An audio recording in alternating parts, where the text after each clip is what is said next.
So Shweta, as you mentioned, yes, I see a lot of transformation to what was and what we see today. We started, I mean, way back in early 2000 when I started, I could see software on premises. I mean, though I was associated with a company called Secure Synergy at that time, we were the first people to launch managed security services in India, where we saw the online, but it was quite much ahead of time at that moment, if I talk about. But today it has evolved to a complete different ball game altogether. We talk about SaaS today, right? SaaS is the game today, and we're breaking all the barriers with software being accessible, available. Post pandemic, the entire transformation has happened to the way people access technology. I mean, gone are the days when when used to say, oh, let's have it on premises, let's not let not the data go out of our office.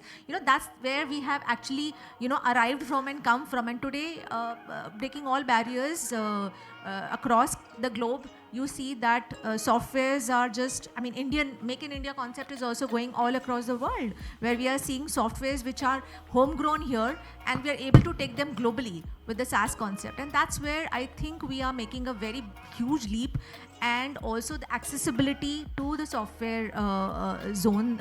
If I have to talk about typically the ICT industry per se, and that's a huge transformation that I see for sure.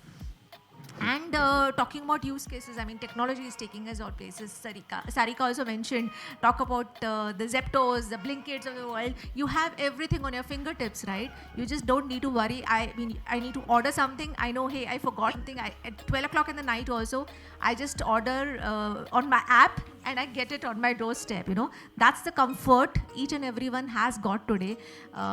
It's no worry. I mean, you reach the airport, you say, I need a cab. You don't no more need to have someone come down to pick you up, and a driver or whatever. You have the comfort of Ubers and Olas to really talk about and give you the accessibility that you need to. So that's where software and apps have really evolved and come to a truly digital transformation role today.